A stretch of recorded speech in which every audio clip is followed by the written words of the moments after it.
समाधान है, इसको प्रारंभ कर रहा हूं। और प्रथम प्रश्न का सौभाग्य प्राप्त हो रहा है मिर्जापुर के, जो हमारे गुणायतन के ट्रस्टी हैं, श्री ऋषभ कुमार जैन और श्रीमती सुमन जैन। चले आइए, प्रथम प्रश्न दोनों ज्वाइंट रूप से पूछेंगे।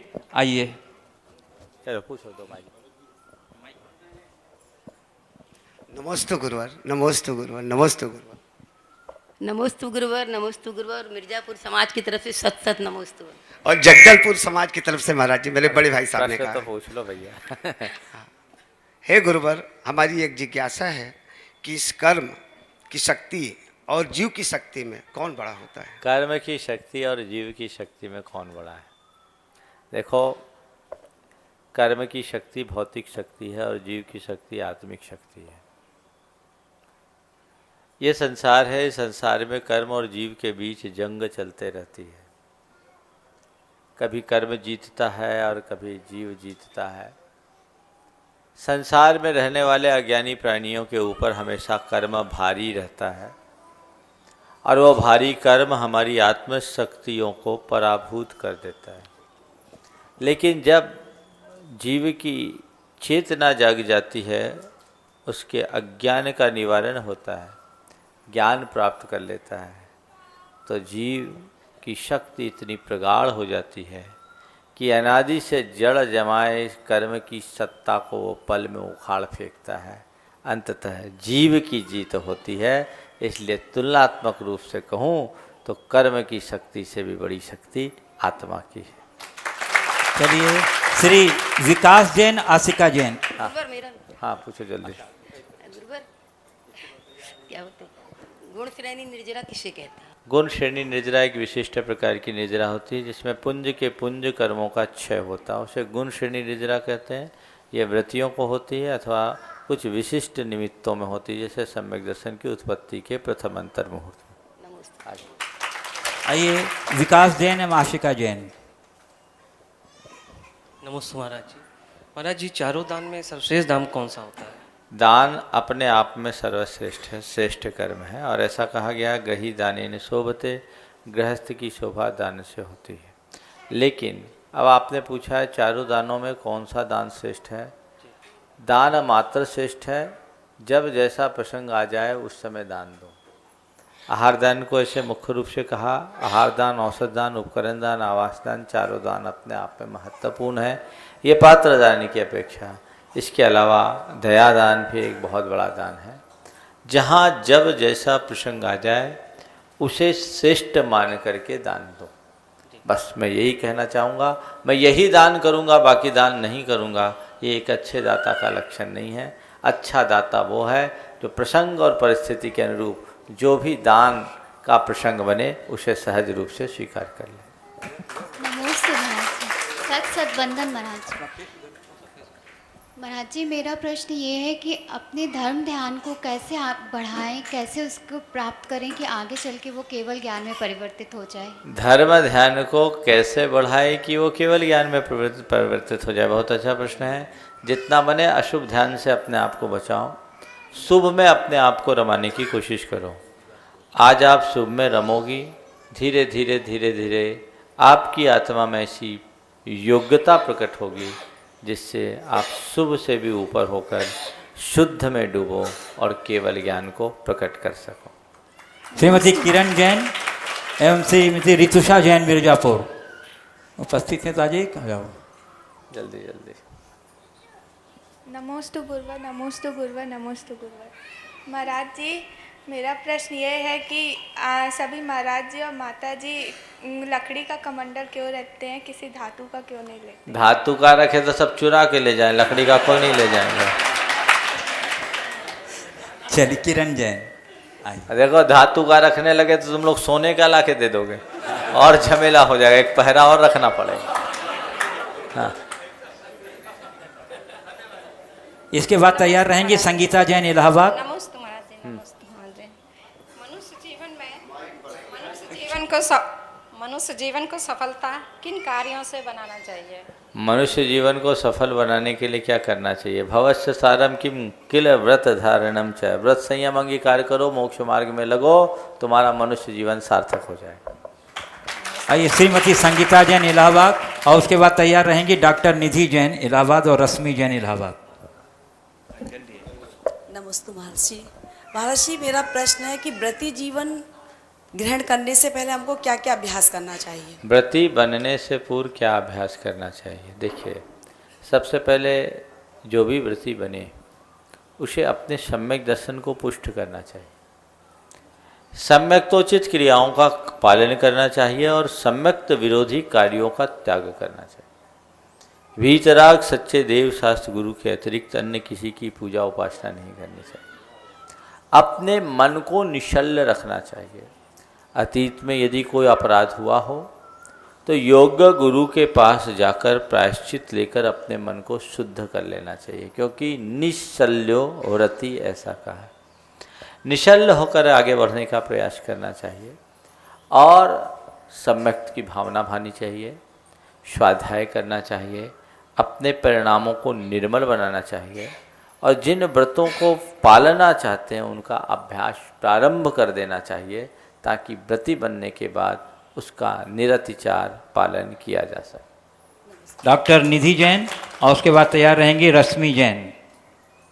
नमस्ते महाराज जी।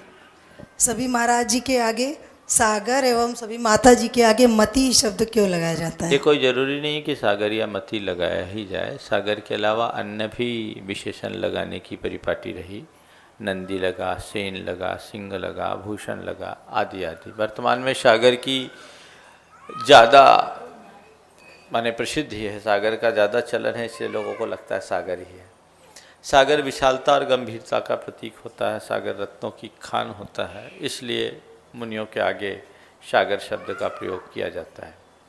पर ये नाम या आर्यिकाओं के साथ मति, चूँकि मति ज्ञान का एक रूप है, इसलिए उनके साथ मति लगा दे। जीवन में जब तक हमारी मति नहीं सुधरती तब तक जीवन का कल्याण नहीं होता। तो इन सब दृष्टियों से ऐसा किया जाता है। पर ये नाम परिवर्तन केवल इसलिए किया जाता है ताकि साधु बनने का मतलब नया जीवन प्राप्त होना। अतीत के सारे संबंध और संपर्क टूटते हैं, तब नए जीवन की शुरुआत होती है। आइए श्रीमती रश्मि जैन, और उसके उपरांत तैयार रहेंगी श्रीमती रिंकी जैन, अर्चना जैन। नमोस्तु महाराज जी। वर्तमान परिवेश में बच्चों को अच्छे संस्कार और अच्छा आचरण कैसे दें? अच्छा संस्कार बच्चों को आप देना चाहते हैं तो एक बात ध्यान रखो, संस्कारित माता पिता ही संस्कारित बच्चे को जन्म देने का सौभाग्य प्राप्त करते हैं। तो पहले खुद में वो संस्कार हो। जो संस्कार आप अपने बच्चों को देना चाहते हैं वैसे संस्कार हमारे अंदर खुद होना चाहिए। तो खुद में वैसे संस्कार हो। और बच्चे को संस्कार देने के लिए क्या करें? पहली बात, खुद को संस्कारित बनाएं। अपने बच्चों के लिए एक आदर्श उदाहरण बने। अपना जीवन इस तरीके से जिए कि आपके बच्चों को ऐसा लगे कि मेरी माँ के समान दुनिया की कोई औरत नहीं और मेरे पिता के समान दुनिया का कोई आदमी नहीं। तब आपने कुछ कहा। अच्छा आदर्श उदाहरण बने। एक व्यक्ति ने मुझसे आकर के कहा कि महाराज जी, एक दिन मुझे सुनकर हार्दिक प्रसन्नता हुई। लेकिन क्या? चार्टर्ड अकाउंटेंट थे। उन्होंने अपनी बेटी से पूछा कि बेटी तो किस तरह के लड़के से शादी करना पसंद करोगी? उसने कहा, पापा आप अपने जैसा लड़का खोज लो, हम उससे शादी करके धन्य हो जाए। तो आदर्श उदाहरण बने। फिर बच्चों को धर्म भीरु बनाएं, पाप भीरुता सिखाएं, पाप और पाप के परिणाम का बोध कराएं। नंबर 3 में हमारी जो कुल की आचार परंपरा है, आचार प्रक्रिया है, जिसे कुलाचार कहते हैं, उसका महात्म्य बताएं। मद्य मांस मधु का त्याग कैसे करना है, जैन होने के नाते या एक अच्छा इंसान बनने के लिए तुम्हें क्या करना चाहिए, किन किन बुराइयों से दूर होना चाहिए, पाप हिंसा और अनाचार जीवन का किस तरीके से पतन कराते हैं, इसका क्या दुष्परिणाम होता है, ये उनको घुट्टी में भर देना चाहिए ताकि बुराई की ओर हाथ बढ़ाने में उनके हाथ कांपने लगे। तीसरी बात, बच्चों की भावनाओं का ख्याल रखो। बच्चे आपके बच्चे हैं, अगर उसकी कोई अच्छी भावना है तो उसकी पूर्ति करो।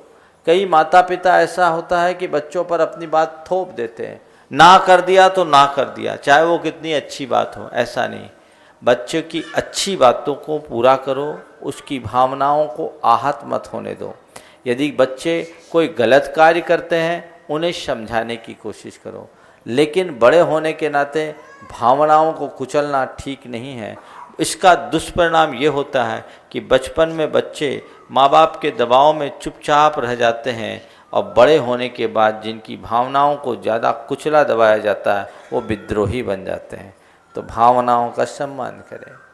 तीसरी बात, बच्चों को अच्छे संस्कार दें जिससे उसको एक अच्छी प्रेरणा मिले, गलत रास्ते पर न जाए। चौथी बात, बच्चों पर भरोसा करें।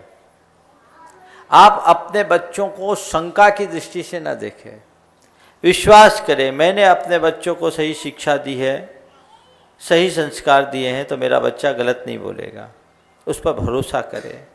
अगली बात, बच्चों से यदि कोई गलती हो जाए तो उनको सज़ा नहीं, सीख दें। सज़ा मत दे, सीख दें।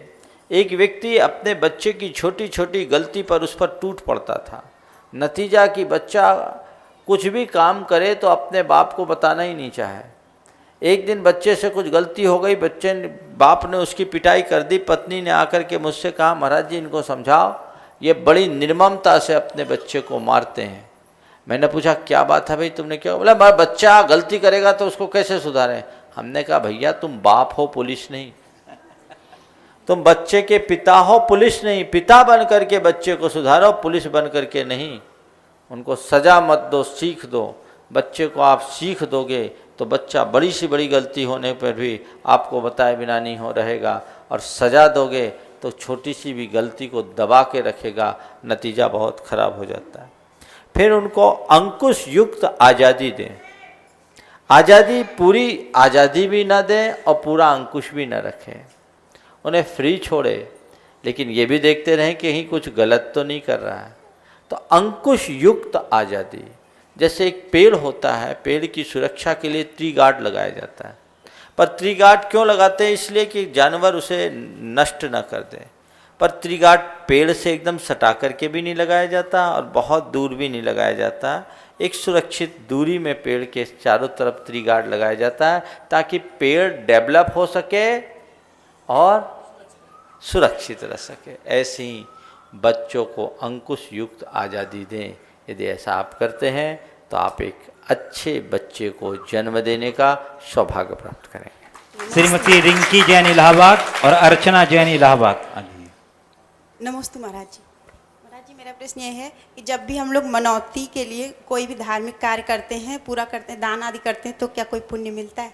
मनौती करने वाले को घटिया पुण्य मिलता, बढ़िया पुण्य नहीं मिलता। समझ गए? आपके पुण्य में बट्टा लग जाता है, इसलिए मनौती करके पुण्य का काम मत करो। ऐसा काम करो कि मनौती करने की जरूरत ही न पड़े। आइए श्रीमती अर्चना जैन, और इसके बाद तैयार रहेंगी श्रीमती उर्मिला जैन जो 5 प्रतिमाधारी हैं इलाहाबाद की, एकमात्र व्रती। नमस्ते महाराज जी। नमस्ते। यहाँ आइए। परिग्रह को दूर करने के लिए क्या उपाय करना? परिग्रह को दूर करने का क्या उपाय है? अपनी मुट्ठी ढीली कर दो, परिग्रह दूर होने लगेगा। और क्या उपाय है? चलो आइए श्रीमती उर्मिला जैन इलाहाबाद। माता जी हमारी 5 प्रतिमाधारी हैं। बहुत इनकी भावना है गुरुवर से कुछ दिशा निर्देश लेने के लिए अपने जीवन के संबंध में। नमस्ते गुरुवर, मेरा प्रश्न है कि हम सुलेखना लेना चाहते हैं। सुलेखना लेना चाहते हैं, कब और कैसे लें और कौन नियमों का पालन करें? माता जी, संलेखना चैनल के सामने नहीं लेंगे, कमरे में बात करना, ठीक है? धीरे धीरे धीरे धीरे। संलेखना के बारे में मैंने कई बार बताया है। यदि आप रोज़ संग का समाधान सुनती होगी तो सुनती भी होगी। अभी तो आप ठीक दिख रही है, अलग से बैठ करके विमर्श करना। चलिए, आमंत्रित कर रहा हूँ मैं डॉक्टर प्रमोद भदौरा एवं श्रीमती मणि भदौरा इलाहाबाद, जो गुरु चरणों के अनन्य भक्त हैं और ये परिवार हमारे गुणायतन से भी ट्रस्टी के रूप में जुड़ा हुआ है। आइए डॉक्टर साहब एवं श्रीमती मणि भदौरा भी साथ चलिए में। आइए थोड़ा सा आगे जाइए। नमस्ते महाराज जी। मैं ये जानना चाहता हूँ महाराज जी कि जहाँ पे भी देखा गया है जो अपने तीर्थ क्षेत्र होते हैं उसमें अपना समाज नहीं रहता। जैसे यहाँ पे भी देखा हमने, आपके अयोध्या जी में देखा है, अपने तीर्थ क्षेत्रों में समाज नहीं रहता, समाज की कमी हो जाती है। ये क्या कारण है महाराज जी? देखो, ये पंचम काल का प्रभाव भी है और इसके पीछे एक दूसरी अवधारणा भी समझ में आती है। पंचम काल के प्रभाव के विषय में तो चंद्रगुप्त के सपने में भी ये आया था, भरत चक्रवर्ती के सपने में भी आया था कि तालाब बीच में सूखा है और चारों तरफ कमल खिले हैं। उसका अर्थ ये बताया कि धर्म के जो मूल स्थल है वहाँ धर्म नहीं रहेगा, सुदूर प्रांतों में रहेगा। तो जहाँ तीर्थ की उत्पत्ति हुई इस काल के प्रभाव से वहाँ उस तीर्थ के अनुयायी कम रहे तो समाज कम रह गए। दूसरा कारण मुझे एक और समझ में आता है। हमारे यहाँ एक उक्ति बहुत पुरातन काल से चली आई, अन्य तीर्थे कृतम पापम धर्म क्षेत्रे विनश्यति, धर्म क्षेत्रे कृतम पापम वज्रलेपो भविष्यति। दुनिया के अन्य किसी क्षेत्र में यदि मनुष्य कोई पाप करता है तो वो पाप धर्म क्षेत्र में विनष्ट हो जाता है, लेकिन धर्म क्षेत्र में मनुष्य यदि कोई पाप करे तो वज्र लेप हो जाता है। तीर्थ क्षेत्र में आदमी अपने पाप को झड़ाने आता। शायद इस भाव से लोग तीर्थ क्षेत्र में नहीं बसना चाहते हों कि वहाँ बसेंगे, घर गृहस्थी का कार्य होगा, सब तरह के पाप होंगे, इसलिए तीर्थ क्षेत्र में बसने की जगह उससे एक दूरी पर बसें और तीर्थ क्षेत्र पर जाकर हम भगवान की सेवा पूजा करके अपने पापों को गला सके। शायद ये अवधारणा भी कहीं ना कहीं कारण बनी होगी, इसलिए लोग तीर्थ क्षेत्रों में न रह करके उससे कुछ दूरी पर रहे। तीर्थ क्षेत्र एक इस कारण भी बनाए जाते थे, बसाए जाते थे कि अगर तीर्थ क्षेत्र में ही बस्तियां बस जाएगी तो वो हमारा घर ही बन जाएगा तीर्थ क्षेत्र का। आप तो टीकमगढ़ से हो, टीकमगढ़ से 5 किलोमीटर की दूरी पर पपोरा जी है। समान धरातल पर 108 उत्तुंग शिखरों वाला वो क्षेत्र, अद्भुत क्षेत्र। टीकमगढ़ में जहाँ हजारों की तादाद में जैन हैं, पपोरा के आसपास पिछले कई सौ वर्षों में कोई जैन बसे नहीं। 5 किलोमीटर चलकर लोग पपोरा चले गए। पपोरा से आगे बढ़ने पर क्षेत्र में समाज है, लेकिन वहाँ पर नहीं, क्योंकि लोग तीर्थ स्थल को साधना स्थली के रूप में प्रतिष्ठापित करते थे कि जब संसार से थक जाओ भगवान की शरण में आओ और अपना उद्धार करो। नमस्ते महाराज जी, मेरा प्रश्न मंदिर में देवी देवताओं की अपन स्थापना करते हैं, फिर वो भगवान के रक्षकों के भी चोरियां, हम मूर्तियों की चोरियां बहुत होती हैं हर जगह। उनसे पूछो जो देवी देवताओं को प्रख्यापित करके बार बार ऐसे देवी देवताओं को मंदिर में प्रतिष्ठित करने का आग्रह करते हैं, उनसे पूछो जब भगवान की चोरी होती तो देवी देवता कहाँ चले जाते हैं, और उन्हीं देवी देवता की चोरी हो जाती तो फिर भगवान की क्या रक्षा करेंगे। ये सब चीज़ें आगम के हिसाब से समझ में नहीं आती। चलिए इसके बाद मैं आमंत्रित कर रहा हूँ बंधुओं उस दंपत्ति को जो इस पूरे गुरुदेव की बिहार जो हो रहा है उसमें अपनी सौजन्यता प्रदान कर रहे हैं। श्रीमती आरती जैन एवं श्री पुष्पराज जैन यानी पंपी जैन, जोरदार करताल ध्वनि से उनका अभिनंदन करेंगे। आइए।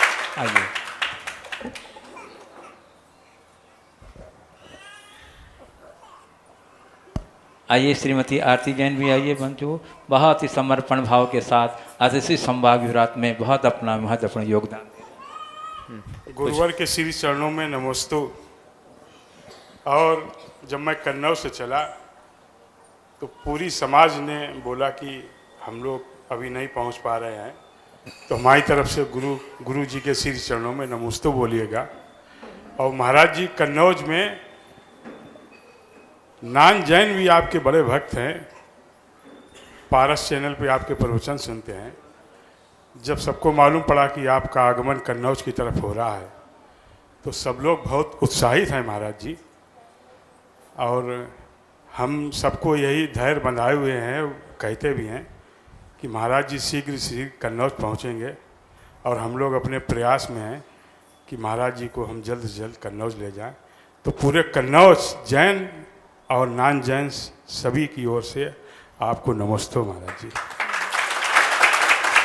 ये बिहार महाराज जी पूरी कन्नौज समाज का सहयोग है। पूरी कन्नौज समाज मिलके आपका बिहार की व्यवस्था में लगे हुए हैं। उसी के एक अंग हम होते हुए भी हम भी उसी में साथ कदम से कदम चला रहे हैं। महाराज जी, रोज़ मैं प्रश्न उत्तर आपके लोग प्रश्न करते हैं, आपका उत्तर मिलता है। हम उधर न जाके हमारा एक प्रश्न है। मैं 1996 में यहाँ प्रभासगिरी में आया था। आचार्य पुष्पवदन सागर महाराज जी का बिहार मम्मी पापा करा के कन्नौज से यहाँ तक आए थे, मैं भी आया था। हम लोगों की बड़ी आस्था प्रभासगिरी से है और मैं समझता हूँ कि आज गुरु जी के चरण यहाँ पड़े हैं तो निश्चित तौर पे ये मान लीजिए कि प्रभासगिरी का चमत्कार होने वाला है।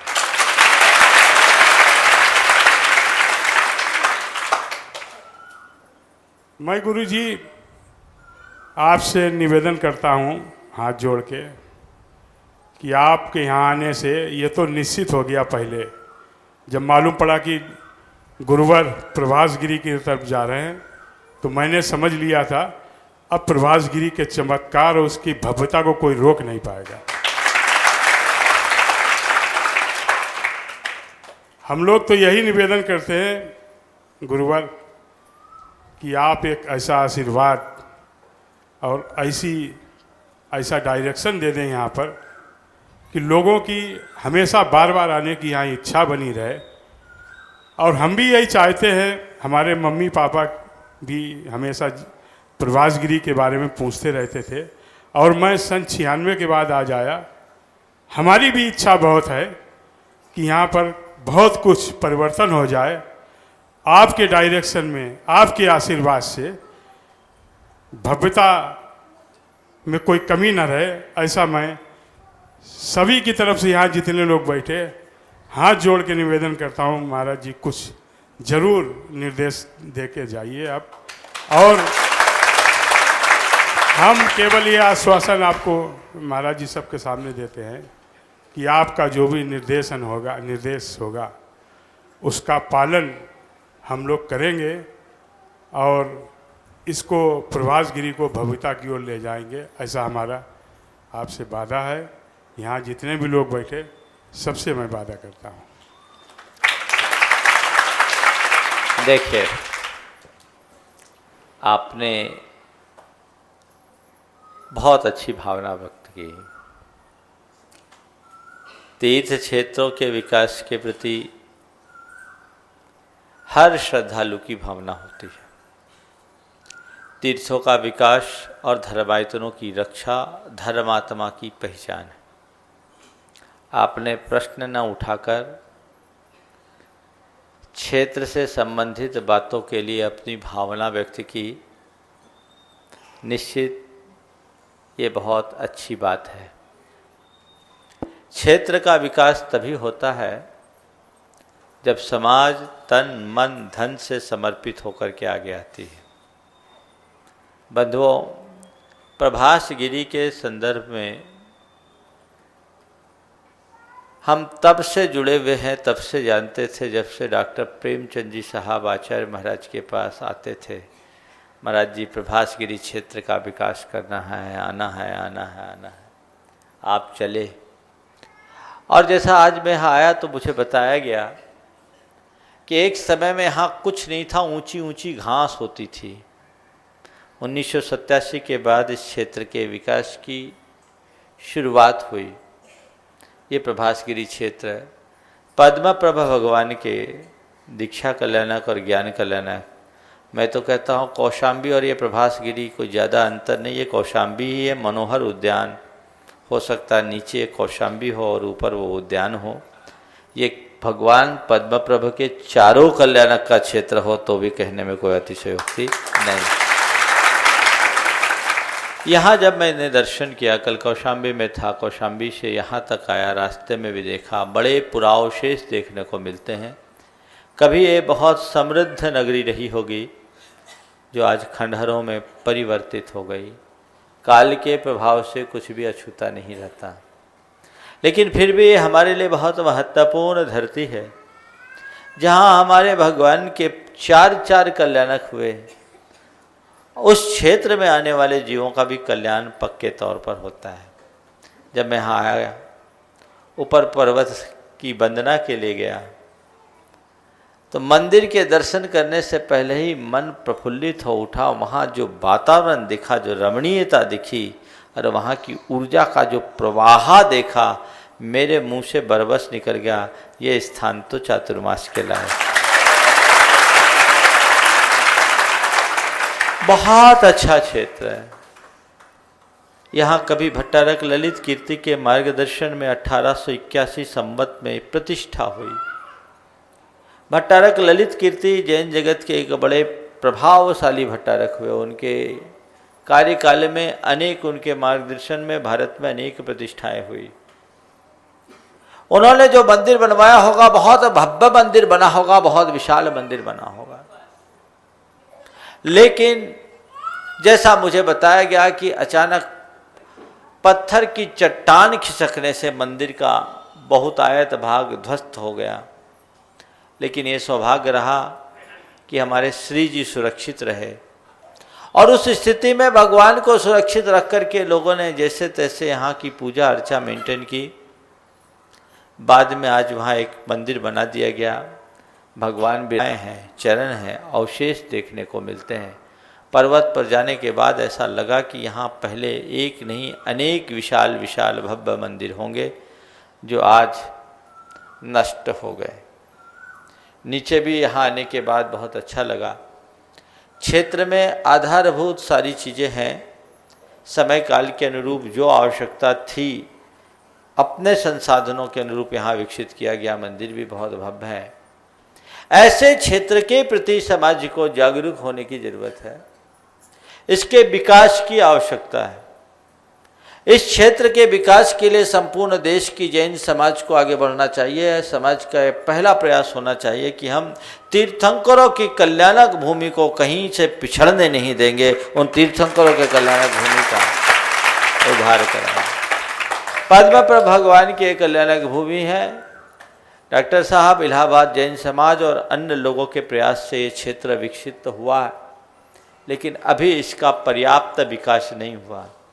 यहाँ आने के बाद वीरानगी सी लगती है। क्षेत्र का विकास तभी होगा जब क्षेत्र पर लोगों का आवागमन बढ़ेगा। यहाँ यात्रियों को अपने तीर्थ यात्रा के कार्यक्रम में इस क्षेत्र की वंदना का कार्यक्रम जोड़ना चाहिए। हाईवे से ज़्यादा दूर नहीं है।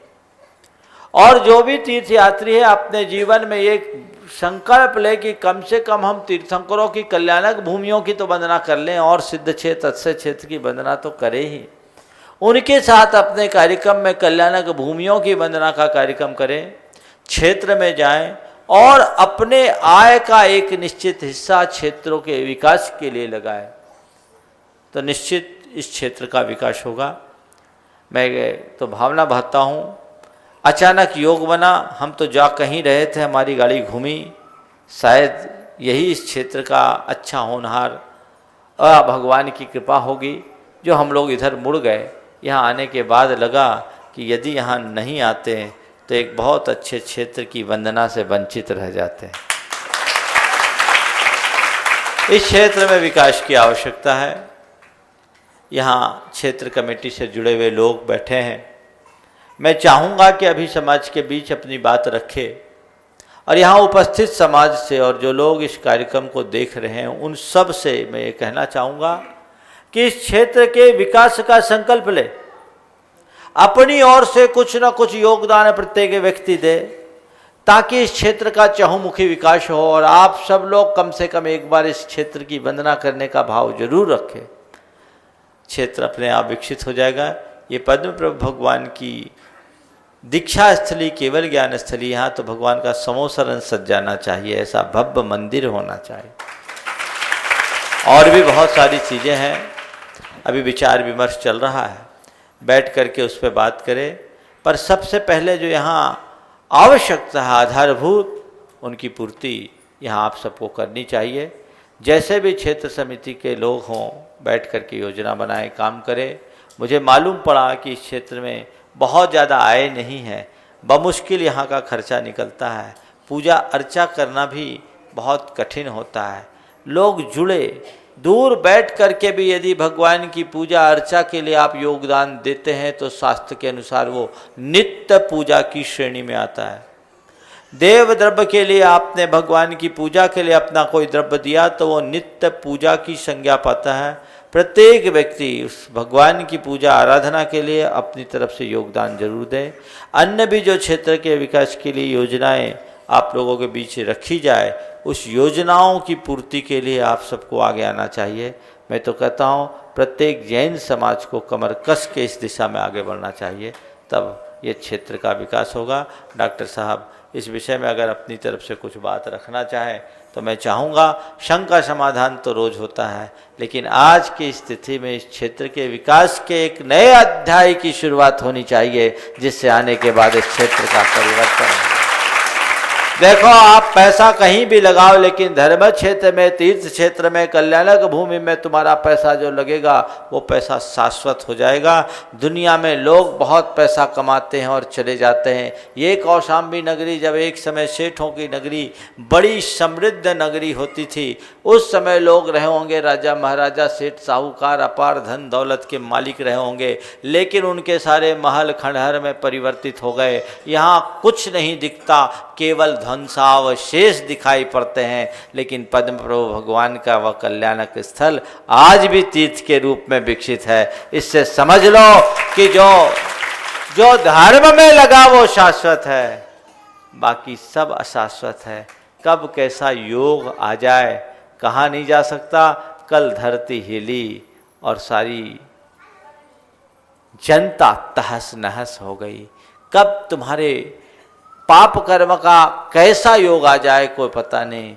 इसलिए इससे पहले कि हमारे जीवन में कोई गलत संयोग बने, हम अपने साधन और शक्ति का ऐसा उपयोग करें कि जीवन में कभी दुस्संयोग आए ही नहीं, शुभ संयोग बने रहे और जीवन का कल्याण हो। बोलो। आसपास यहाँ के 3 क्षेत्र हैं, एक सराय अकील, एक चंपा और एक कौशाम्बी। आज हमारी बहुत इच्छा थी कि मैं इन तीनों मंदिर के दर्शन करने जाता, लेकिन गुरु जी का आकर्षण ऐसा है कि हमको यहाँ से जाने ही नहीं मिला। सोचा कि ज़्यादा से ज़्यादा गुरु जी के चरणों में रहेंगे तो ज़्यादा अच्छा है, लेकिन दोबारा बहुत जल्दी आके इन तीनों जगह के मैं दर्शन करूँगा। और वहाँ के जो भी समाज है, जो भी देख रेख कर रहे हैं, मैं उनसे निवेदन यही करता हूँ, मंदिर अच्छा कर लीजिए, साफ़ सुथरा रखिए। जैन लोग हमेशा अच्छे मंदिर रखते हैं, साफ़ सुथरे रखते हैं, उससे समाज की उन्नति होती है और होना भी चाहिए। तो मैं उन सब तीनों जगह के मंदिर के जो भी पदाधिकारी हैं, जो भी यहाँ बैठे हैं, मैं उनसे भी निवेदन करता हूँ, उसमें जो भी आप हमसे सहयोग मांगेंगे मंदिर को सुंदर बनाने में, वो सहयोग हम आपको देंगे और दोबारा जब भी आएंगे तो दर्शन करेंगे।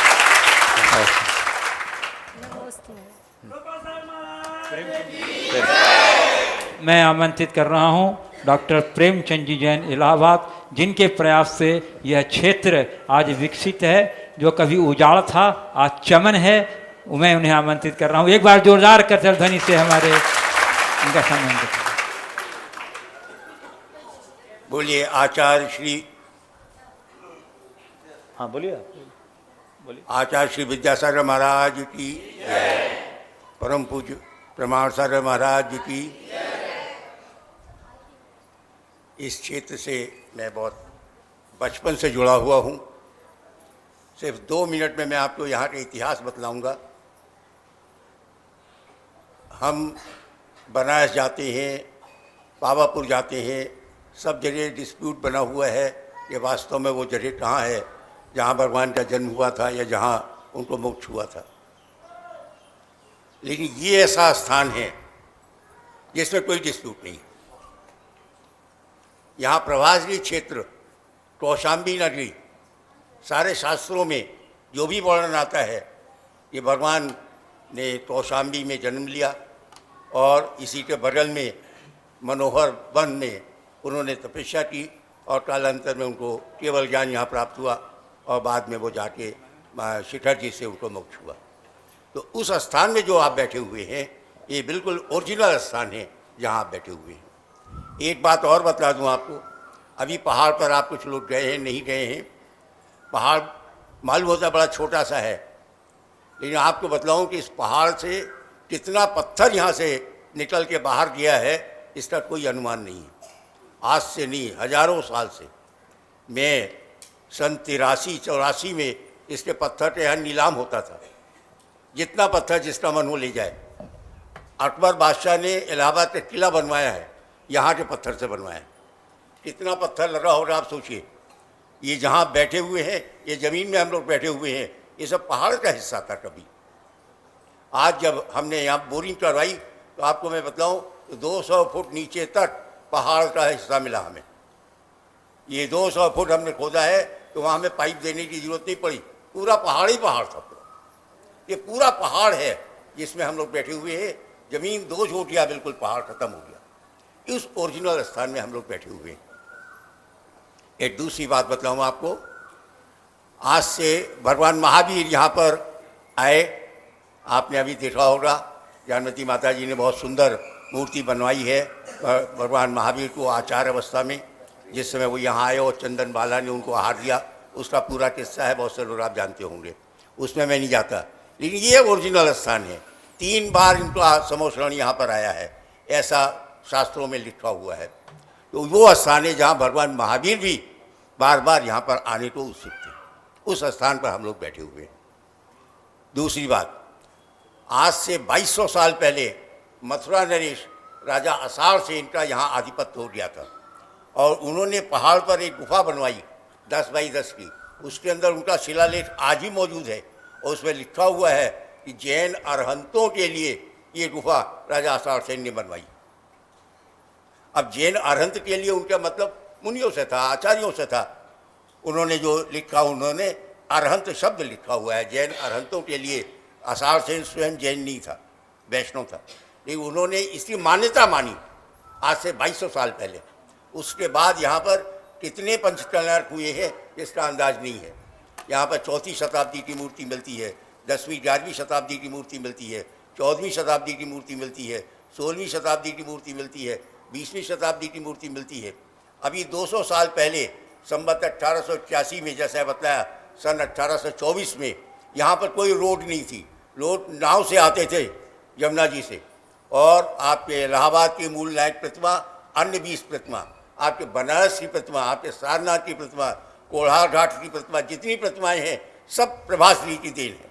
आप जाके उसमें ध्यान से देखें, सब में लिखा हुआ है पपोसा गांव संवत 1881 बराबर सन 1824। अब उसमें लिखा हुआ है। मुझे मालूम नहीं था। मैं अब जब भी कहीं जाता हूँ तो पहले उसे पढ़ता हूँ। अभी किसी ने मुझे बताया कि भागलपुर में चंपापुरी में, जहाँ भगवान वासुदेव भगवान के 5 कल्याण माने जाते हैं, वहाँ भी जो मूर्ति है वो यहाँ की है। मैंने देखा नहीं है, मैंने ऐसा लोगों ने मुझे बताया। मैं अब कभी जाऊँगा तो मैं 10 बार गया, लेकिन उस समय मुझे नहीं मालूम था। तो ऐसे मूल स्थान में आप बैठे हुए, निश्चय ही यहाँ पर कुछ काम हुआ है, आप सामने देख रहे हैं और बड़ा अच्छा लगता है। आचार्य पुष्पदेव सागर महाराज आए थे तो पहाड़ पर ही गुफा में रहते थे और सुबह में वहाँ से शौच, उसके बाद तब 8 बजे नीचे उतरते थे। तो ऐसे सुंदर स्थान, जमुना जी परिक्रमा देती है पहाड़ की, और उस सुंदर स्थान में आप बैठे हुए हैं। ये मंदिर बन गया, धर्मशाला भी बन गई छोटी मोटी, सारा प्रबंध हो गया। फिर भी अभी ऐसा महसूस होता है कि यहाँ बहुत कुछ कमी। अभी महाराज जी से बातचीत हो रही थी।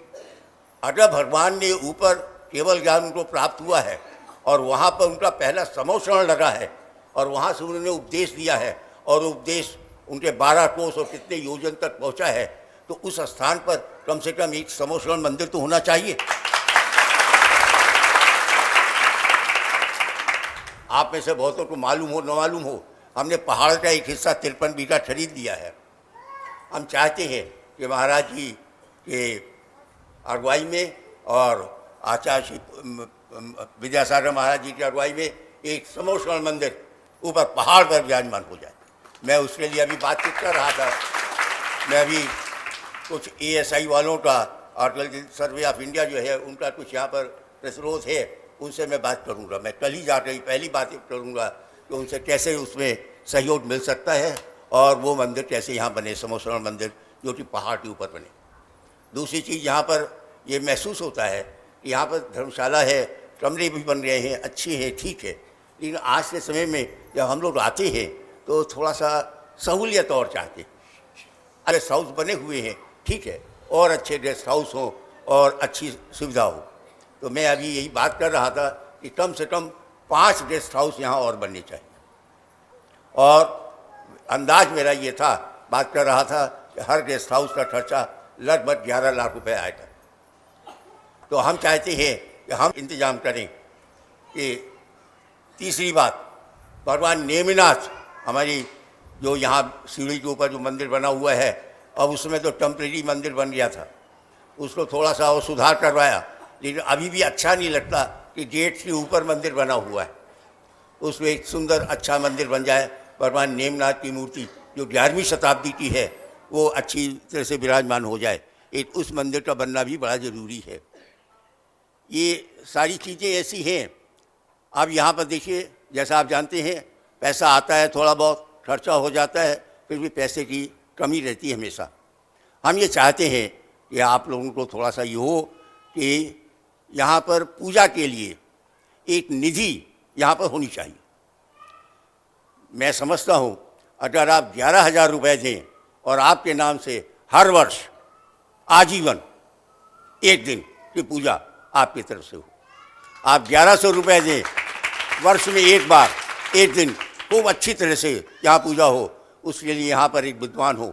मैं अभी बात कर रहा था कि दोनों दिन से अपनी एक विद्वान को यहाँ बुलाना है, खर्चा होता है, और वो यहाँ पर रहेगा तो कम से कम ये रहेगा कि यहाँ पर जो है यात्री आते हैं और कोई पाठ करना चाहते हैं, विधान करना चाहते हैं, कुछ करना चाहते हैं, तो यहाँ के कर्मचारी नहीं करवा पाते। तो एक अगर विद्वान यहाँ पर रहे और उसका यहाँ पर उपयोग हो सके तो बहुत अच्छा रहेगा।